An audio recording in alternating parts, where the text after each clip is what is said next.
ಎಲ್ರಿಗೂ ನಮಸ್ಕಾರ. ಎಲ್ಎಲ್ಬಿ ಕನ್ನಡ ಮಿತ್ರ ಬಳಗಕ್ಕೆ ಹಾಗೂ ಭವಿಷ್ಯದ ನ್ಯಾಯಾಧೀಶರಿಗೆಲ್ರಿಗೂ ಇಂದಿನ ಈ ವಿಶೇಷ ಎಕ್ಸ್ಪ್ಲೇನರ್ಗೆ ಸ್ವಾಗತ. ಇಂದು ನಾವು ಕೇವಲ ಪುಸ್ತಕದ ಸಾಲುಗಳನ್ನು ಓದುವುದಿಲ್ಲ, ಬದಲಾಗಿ ಭಾರತೀಯ ಸಾಕ್ಷ್ಯ ಅಧಿನಿಯಮ ಅಥವಾ BSAಯ ಸೆಕ್ಷನ್ 8ರ ಬಗ್ಗೆ ಆಳವಾಗಿ ಚರ್ಚೆ ಮಾಡಲಿದ್ದೇವೆ. ಈ ಇಂಟ್ರೆಸ್ಟಿಂಗ್ ಎಕ್ಸ್ಪ್ಲೇನರ್ ಶುರು ಮಾಡುವ ಮುನ್ನ ಯೂಟ್ಯೂಬ್ ಚಾನೆಲ್ ಅನ್ನು ಸಬ್ಸ್ಕ್ರೈಬ್ ಮಾಡಿ ಮತ್ತು ಕಾಮೆಂಟ್ ಮಾಡುವ ಮೂಲಕ ಈ ಅದ್ಭುತ ಕಲಿಕಾ ಸಮುದಾಯವನ್ನ ಸೇರಿಕೊಳ್ಳಿ.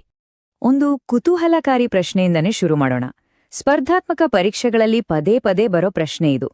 ಅಪರಾಧವೆಲ್ಲ ಮುಗಿದ್ಹೋದ್ಮೇಲೆ ಒಬ್ಬ ಆಪಾದಿತ ಕೊಡೋ ಹೇಳಿಕೆ ಅಥವಾ ತಪ್ಪೊಪ್ಪಿಗೆಯನ್ನ ಆತನ ಸಹ ಅಪರಾಧಿಯ ವಿರುದ್ಧ ಸಾಕ್ಷಿಯಾಗಿ ಬಳಸಬಹುದಾ?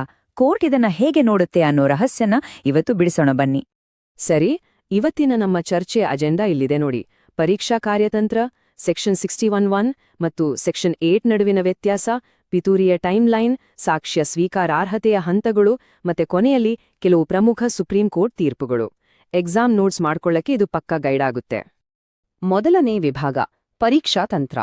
ಸಾಕ್ಷ್ಯ ಕಾನೂನನ್ನ ಕರಗತ ಮಾಡಿಕೊಳ್ಳೋದು. ಜಡ್ಜ್ ಆಗ್ಬೇಕು ಅಂತ ಕನ್ಸ್ ಕಾಣ್ತಿರೋರಿಗೆ ಇದೊಂದು ಮೇಕೋ ಬ್ರೇಕ್ ಟಾಪಿಕ್ ಅಲ್ವಾ? ಹಾಗಾಗಿ ತುಂಬನೇ ಗಮನವಿಟ್ಟು ಕೇಳಿ. ಎರಡನೇ ವಿಭಾಗಕ್ಕೆ ಬರೋಣ.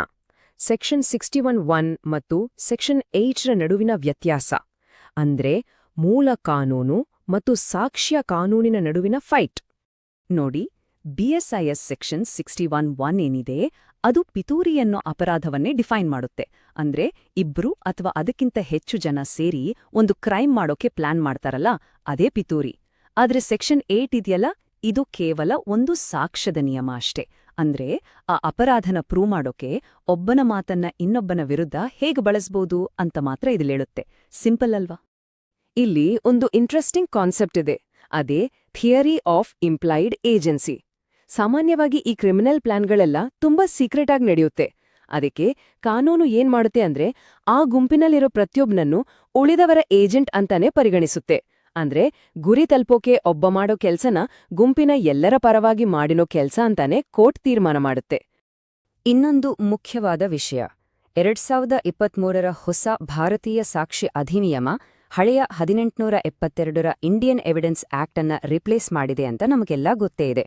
ಆಬ್ಜೆಕ್ಟಿವ್ ಎಕ್ಸಾಮ್ಸ್ ದೃಷ್ಟಿಯಿಂದ ನೆನಪಿಟ್ಕೋಬೇಕಾದ್ದು ಏನಪ್ಪಾ ಅಂದ್ರೆ, ಹಳೆಯ ಎವಿಡೆನ್ಸ್ ಆಕ್ಟ್ ಅನ್ನ ಸೆಕ್ಷನ್ 10 ಈಗ ಹೊಸ BSAಯಲ್ಲಿ ಸೆಕ್ಷನ್ 8 ಆಗಿ ಕನ್ವರ್ಟ್ ಆಗಿದೆ. ಇದನ್ನು ಕನ್ಫ್ಯೂಸ್ ಮಾಡ್ಕೊಳ್ದೆ ನೋಟ್ ಮಾಡ್ಕೊಳ್ಳಿ. ಈಗ ಮೂರನೇ ವಿಭಾಗ, ಪಿತೂರಿಯ ಟೈಮ್ಲೈನ್. ಅಂದ್ರೆ ಯಾವ ಟೈಮಲ್ಲಿ ಕೊಟ್ಟ ಹೇಳಿಕೆಗಳಿಗೆ ವ್ಯಾಲ್ಯೂ ಇರುತ್ತೆ ಅಂತ. ಸಾಕ್ಷ್ಯ ಕಾನೂನಿನಲ್ಲಿ ಟೈಮಿಂಗ್ಸ್ ತುಂಬಾ ಇಂಪಾರ್ಟೆಂಟ್ ರೋಲ್ ಪ್ಲೇ ಮಾಡುತ್ತೆ. ಭವಿಷ್ಯದ ಮ್ಯಾಜಿಸ್ಟ್ರೇಟ್ಗಳೇ ಈ ಪಿತೂರಿ ಲೈಫ್ ಸೈಕಲ್ ಹೇಗಿರುತ್ತೆ ಅಂತ ನೋಡೋಣ ಬನ್ನಿ. ಮೊದಲನೇದು, ಪಿತೂರಿ ಶುರುವಾಗೋಕ್ಕೂ ಮುಂಚೆ ನಡೆದ ಮಾತುಕತೆಗಳು. ಇವು ಸಾಕ್ಷ್ಯವಾಗಿ ಒಪ್ಕೊಳ್ಳೋಕ್ಕಾಗಲ್ಲ. ಎರಡನೇದು, ಗುಂಪಿನಲ್ಲಿ ಫಸ್ಟ್ ಟೈಮ್ ಅಪರಾಧ ಮಾಡೋ ಐಡಿಯಾ ಬಂದಾಗ. ಇಲ್ಲಿಂದ ಸಾಕ್ಷ್ಯ ತಗೊಳ್ಳೋಕೆ ಶುರುವಾಗುತ್ತೆ. ಮೂರನೇದು, ಆಕ್ಟಿವ್ ಕಾಮನ್ ಡಿಸೈನ್ ಅಂದ್ರೆ ಸಕ್ರಿಯ ಹಂತ. ಇಲ್ಲಿ ನಡೆಯೋ ಎಲ್ಲಾ ಕೃತ್ಯಗಳು ಕೋರ್ಟಲ್ಲಿ ಪಕ್ಕಾ ಎವಿಡೆನ್ಸ್ ಆಗ್ತವೆ. ಆದ್ರೆ ಕೊನೆಯದಾಗಿ ಪಿತೂರಿ ಮುಗಿದಾಗ ಅಥವಾ ಆ ಪ್ಲಾನಿಂದ ಹೊರಬಂದಾಗ ಅಲ್ಲಿಗೆ ಆ ಎವಿಡೆನ್ಸ್ ವಿಂಡೋ ಪರ್ಮನೆಂಟ್ ಆಗಿ ಕ್ಲೋಸ್ ಆಗುತ್ತೆ. ಆಮೇಲೆ ಕೊಡೋ ಹೇಳಿಕೆಗಳನ್ನ ಪರಿಗಣಿಸಲ್ಲ. ವಿಭಾಗ 4, ಸಾಕ್ಷ್ಯ ಸ್ವೀಕಾರಾರ್ಹತೆ ಹಂತಗಳು. ಇದೊಂಥರ ಜಡ್ಜ್ಗಳಿಗೆ ರೆಡಿಮೇಡ್ ಮ್ಯಾನುವಲ್ ಇದ್ದಾಗೆ. ಸುಮ್ಸುಮ್ನೆ ಯಾರು ಏನೇ ಹೇಳಿದ್ರೂ ಕೋರ್ಟ್ ಒಪ್ಕೊಳಲ್ಲ. ಇನೋಸೆನ್ಸ್ನ ಕಾಪಾಡೋಕೆ ಜಡ್ಜ್ಗಳು ಒಂದು 3 ಕಟ್ಟುನಿಟ್ಟಾದ ಸ್ಟೆಪ್ಸ್ ಫಾಲೋ ಮಾಡ್ತಾರೆ. ಸ್ಟೆಪ್ 1, ಮೊದಲು ಅವರಿಬ್ಬರ ಮಧ್ಯೆ ಒಪ್ಪಂದ ಆಗಿತ್ತು ಅನ್ನೋದಕ್ಕೆ ಏನಾದ್ರೂ ಒಂದು ಸಮಂಜಸವಾದ ಆಧಾರ ಇದೆಯಾ ಅಂತ ಪ್ರೂವ್ ಮಾಡಬೇಕು. ಸ್ಟೆಪ್ 2, ಆ ಹೇಳಿಕೆ ಕೇವಲ ಕ್ಯಾಶುವಲ್ ಮಾತುಕತೆ ಆಗಿರಬಾರ್ದು, ಅದು ಅಪರಾಧದ ಡಿಸೈನ್ಗೆ ಕನೆಕ್ಟ್ ಆಗಿರಬೇಕು. ಸ್ಟೆಪ್ 3, ಆ ಹೇಳಿಕೆ ಅಥವಾ ಕೆಲ್ಸ ಪಿತೂರಿ ಆಕ್ಟಿವ್ ಆಗಿದ್ದಾಗ ಮಾತ್ರ ನಡೆದಿರಬೇಕು. ಈ 3 ಸ್ಟೆಪ್ಸ್ ಕ್ಲಿಯರ್ ಆದ್ರೇನೆ ಅದು ಎವಿಡೆನ್ಸ್. ಇದನ್ನ ಒಂದು ನೈಜ ಉದಾಹರಣೆಯಿಂದ ಅರ್ಥ ಮಾಡ್ಕೊಳ್ಳೋಣ. ಒಂದು ಜ್ಯುವೆಲ್ಲರಿ ಸ್ಟೋರ್ ದರೋಡೆ ಅಂತ ಅನ್ಕೊಳ್ಳಿ. ದರೋಡೆ ಟೈಮಿಂಗ್ ಬಗ್ಗೆ ಅವ್ರು ಮಾಡ್ಕೊಂಡ ಟೆಕ್ಸ್ಟ್ ಮೆಸೇಜ್ಗಳು, ಆಯುಧಗಳನ್ನ ಖರೀದಿಸಿದ್ದು, ಇದೆಲ್ಲ ಆಕ್ಟಿವ್ ಪ್ಲಾನ್ನಲ್ಲಿ ಆಗಿದ್ರಿಂದ ಸೆಕ್ಷನ್ 8ರ ಅಡಿಯಲ್ಲಿ ಪಕ್ಕಾ ಎವಿಡೆನ್ಸ್ ಆಗ್ತವೆ. ಆದ್ರೆ ದರೋಡೆಯೆಲ್ಲ ಮುಗಿದು ಜೈಲ್ಗೆ ಹೋದ್ಮೇಲೆ ನಾನೇ ಮಾಡಿದ್ದು ಅಂತ ತಪ್ಪೊಪ್ಕೊಂಡ್ರೆ ಅದನ್ನ ಉಳಿದವ್ರ ವಿರುದ್ಧ ಸಾಕ್ಷ್ಯವಾಗಿ ಬಳಸೋಕ್ಕಾಗಲ್ಲ. ಎವಿಡೆನ್ಸ್ ಕೋರ್ಟಲ್ಲಿ ಹೇಗೆ ಕೆಲಸ ಮಾಡುತ್ತೆ ಅನ್ನೋದಕ್ಕೆ ಇದೊಂದು ಬೆಸ್ಟ್ ಎಕ್ಸಾಂಪಲ್. ಬನ್ನಿ ಈಗ 5ನೇ ವಿಭಾಗಕ್ಕೆ ಹೋಗೋಣ. ಸುಪ್ರೀಂ ಕೋರ್ಟ್ನ ಲ್ಯಾಂಡ್ಮಾರ್ಕ್ ಜಡ್ಜ್ಮೆಂಟ್ಸ್. ಈ ಕೇಸ್ಲಾಗಳೇ ನಮ್ಮ ಕಾನೂನಿನ ಒಣ ನಿಯಮಗಳಿಗೆ ಜೀವ ತುಂಬೋದು. ಇಂಪ್ಲಾಯ್ಡ್ ಏಜೆನ್ಸಿ ಅನ್ನೋ ಕಾನ್ಸೆಪ್ಟ್ಗೆ ಬೇಸ್ ಹಾಕಿಕೊಟ್ಟಿದ್ದೆ ಈ 2 ಪ್ರಮುಖ ಕೇಸುಗಳು. 1929ರ ಹಳೆಯ ಎಂಪರರ್ ವಿರುದ್ಧ ಶಫಿ ಅಹ್ಮದ್ ಕೇಸಲ್ಲಿ ಈ ಪಿತೂರಿಗಾರರು ಒಬ್ಬರಿಗೊಬ್ರು ಲಾಯಬಲ್ ಏಜೆಂಟ್ಸ್ ಅಂತ ಐತಿಹಾಸಿಕವಾಗಿ ಫಿಕ್ಸ್ ಮಾಡಿದ್ರು. ಆಮೇಲೆ 2017ರ ಮುಕೇಶ್ ವಿರುದ್ಧ ಸ್ಟೇಟ್ ಕೇಸಲ್ಲಿ ಪಿತೂರಿ ನಡೆದಿದೆ ಅಂತ ಒಮ್ಮೆ ಬೇಸಿಕ್ ಆಧಾರ ಸಿಕ್ರೆ ಸಾಕು, ಆ ಕಾಮನ್ ಇಂಟೆನ್ಷನ್ಗಾಗಿ ಮಾಡಿದ ಯಾವುದೇ ಕೆಲಸವನ್ನ ಎಲ್ಲರ ವಿರುದ್ಧವೂ ಸಾಕ್ಷ್ಯವಾಗಿ ಬಳಸಬಹುದು ಅಂತ ಸುಪ್ರೀಂ ಕೋರ್ಟ್ ಕ್ಲಿಯರ್ ಆಗಿ ಹೇಳಿದೆ. ಹಾಗೆ ಈ 2005ರ ಸ್ಟೇಟ್ ವಿರುದ್ಧ ನವಜೋತ್ ಸಿಂಗ್ ಸಂಧೂ ಕೇಸ್ ಅಂದ್ರೆ ಸಂಸತ್ ಭವನದ ಮೇಲಿನ ದಾಳಿ ಪ್ರಕರಣ, ಇದನ್ನಂತೂ ಮರೆಯೋ ಹಾಗಿಲ್ಲ. ಇಲ್ಲಿ ಏನಾಯ್ತು ಅಂದ್ರೆ ಪ್ರಾಸಿಕ್ಯೂಷನ್ ಮೊದಲು ಮೇಲ್ನೋಟಕ್ಕೆ ಒಂದು ಪಿತೂರಿ ನಡೆದಿದೆ ಅಂತ ಪ್ರೂವ್ ಮಾಡಿದ್ರು.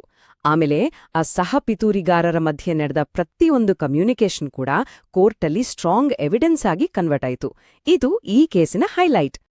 ಇನ್ನೊಂದು ಮುಖ್ಯವಾದ ಪಾಯಿಂಟ್ ನೋಡಿ, 2000ನೇ ಇಸ್ವಿಯ ರಾಕೇಶ್ ಕುಮಾರ್ ವಿರುದ್ಧ ಸ್ಟೇಟ್ ಕೇಸಲ್ಲಿ ಕೋರ್ಟ್ ಹೇಳಿದೇನಪ್ಪಾ ಅಂದ್ರೆ, ಒಮ್ಮೆ ಒಬ್ಬ ವ್ಯಕ್ತಿ ಆ ಪಿತೂರಿಯಿಂದ ಹೊರಬಂದ ಮೇಲೆ ಅಥವಾ ಅರೆಸ್ಟ್ ಆದ್ಮೇಲೆ ಅವನು ಕೊಡೋ ಯಾವುದೇ ಹೇಳಿಕೆಯನ್ನ ಬೇರೆಯವರ ವಿರುದ್ಧ ಬಳಸೋಕೆ ಚಾನ್ಸೇ ಇಲ್ಲ. ಇದನ್ನೇ ಸ್ನ್ಯಾಪಿಂಗ್ ಔಟ್ ಅಂತೀವಿ. Same to same state of Tamil Nadu ವಿರುದ್ಧ ನಳಿನಿ ಕೇಸಲ್ಲೂ ಕೂಡ ಆ ಕ್ರೈಮ್ ಮುಗಿದ ಮೇಲೆ ಎವಿಡೆನ್ಸ್ ವಿಂಡೋ ಶಾಶ್ವತವಾಗಿ ಕ್ಲೋಸ್ ಆಗುತ್ತೆ ಅಂತ ಹೇಳಿದ್ದಾರೆ. ವಿಭಾಗ 6 ಅಂತಿಮ ಸಾರಾಂಶ ಅಂದ್ರೆ ಸೆಕ್ಷನ್ 8ರ ಸುವರ್ಣ ನಿಯಮಗಳು. ಎಕ್ಸಾಮ್ಗೆ ಲಾಸ್ಟ್ ಮಿನಿಟ್ ರಿವಿಷನ್ಗೆ ಇದು ತುಂಬಾ ಹೆಲ್ಪ್ ಆಗತ್ತೆ. ಹಾಗಾಗಿ ಇಲ್ಲಿ ನೆನ್ಪಿಡ್ಬೇಕಾದ ಕ್ರೂಷಿಯಲ್ ಪಾಯಿಂಟ್ಸ್ ಇಷ್ಟೇ. ಸೆಕ್ಷನ್ 8 ಅಪ್ಲೈ ಆಗ್ಬೇಕು ಅಂದ್ರೆ ಮೊದಲು ಪಿತೂರಿ ಬಗ್ಗೆ ಸಮಂಜಸವಾದ ಆಧಾರ ಇರಬೇಕು. ಇದು ಪೂರ್ತಿಯಾಗಿ ಇಂಪ್ಲೈಡ್ ಏಜೆನ್ಸಿ ಮೇಲೆ ನಿಂತಿದೆ. ಆ ಹೇಳಿಕೆ ಅಥವಾ ಕೃತ್ಯ ಸಾಮಾನ್ಯ ಉದ್ದೇಶಕ್ಕೆ ರಿಲೇಟ್ ಆಗಿರ್ಲೇಬೇಕು ಮತ್ತು ದಿ ಮೋಸ್ಟ್ ಇಂಪಾರ್ಟೆಂಟ್, ಇದು ಕೇವಲ ಸಕ್ರಿಯ ಪಿತೂರಿ ಅಂದ್ರೆ ಆಕ್ಟಿವ್ ಕಾನ್ಸ್ಪಿರಸಿ ಟೈಮಲ್ಲಿ ಮಾತ್ರ ಅಪ್ಲೈ ಆಗುತ್ತೆ, ಮುನ್ನೂವಲ್ಲ ನಂತರವೂ ಅಲ್ಲ. ಈ 4 ರೂಲ್ಸ್ ಮಾತ್ರ ಮರೆಯಕ್ಕೊಡ್ಬೇಡಿ. ಸರಿ, ಈ ಎಕ್ಸ್ಪ್ಲೇನರ್ ಮುಗ್ಸು ಮುನ್ನ ಇಲ್ಲೊಂದು ಸಣ್ಣ ಚಾಲೆಂಜ್, ಒಂದು ಅಣುಕು ಪರೀಕ್ಷೆಯ ಪ್ರಶ್ನೆ. ಎ ಮತ್ತೆ ಬಿ ಸೇರಿ ಒಂದು ಕ್ರೈಮ್ ಮಾಡೋಕೆ ಪ್ಲಾನ್ ಮಾಡ್ತಾರೆ. ಆದ್ರೆ ಪೊಲೀಸ್ ಕೈಗೆ ಸಿಕ್ಕಿಬಿದ್ಮೇಲೆ ಬಿ ಒಂದು ತಪ್ಪೊಪ್ಪಿಗೆ ಲೆಟರ್ ಬರೀತಾನೆ. ಈಗ ಹೇಳಿ, ಸೆಕ್ಷನ್ 8ನ ಅಡಿಯಲ್ಲಿ ಈ ಲೆಟರ್ನ ಎ ವಿರುದ್ಧ ಸಾಕ್ಷಿಯಾಗಿ ಬಳಸ್ಬೋದಾ? ಮಿತ್ರರೇ, ಇದರ ಉತ್ತರನ ನಿಮ್ಮ ವಾದದ ಜೊತೆ ಕೆಳಗಡೆ ಕಾಮೆಂಟ್ ಬಾಕ್ಸ್ನಲ್ಲಿ ತಿಳಿಸಿ. ಎಲ್ಲರ ಆನ್ಸರ್ಸ್ ನೋಡಕ್ಕೆ ಕಾಯ್ತಿರ್ತೀವಿ. ಮುಂದಿನ ಎಕ್ಸ್ಪ್ಲೇನರ್ನಲ್ಲಿ ಮತ್ತೊಂದು ಹೊಸ ವಿಷಯದೊಂದಿಗೆ ಭೇಟಿಯಾಗೋಣ. ಅಲ್ಲಿವರೆಗೂ ಕಲಿಯುತ್ತಲೇ ಇರಿ.